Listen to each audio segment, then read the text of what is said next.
Buti na lang nawala na yung ano, yung hapdi. Kalukuhan kasi dito ni May eh. Imbis na kakaano lang, kakabak ko na lang yay, kakatapos ko lang. Pero 1 month na siya ngayon. Ano ba ngayon? 12? 12 ba ngayon? 11?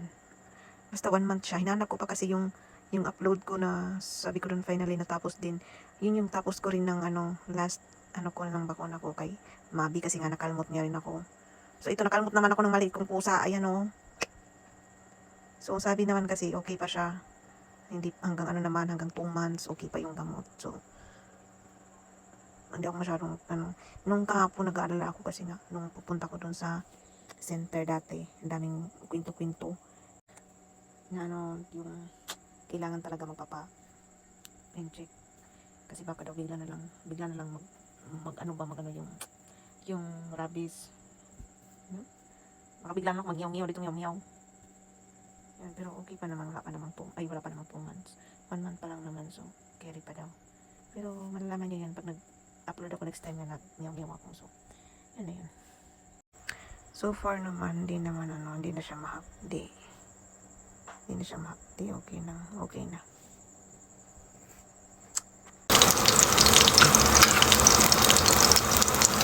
Nangulang pala kaya yung loob ng bahay ko nito.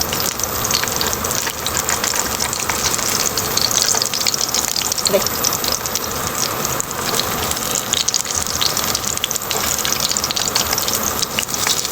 Nangulang pa sa tayo sinabi.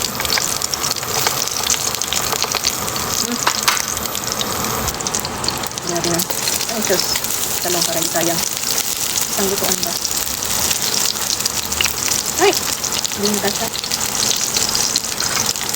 Ang galutuan na.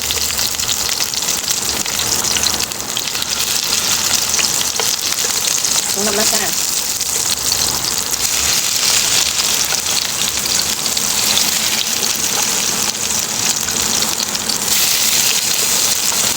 Nagulang yung bahay ko.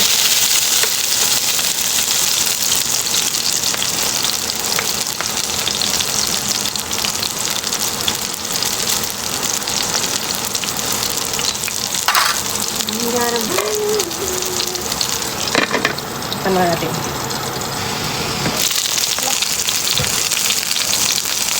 Ano ka nasa? Magalit ko.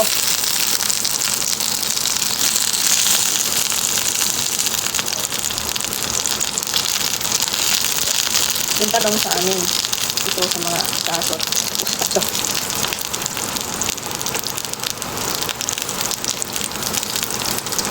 May talong sa amin. Ano ka?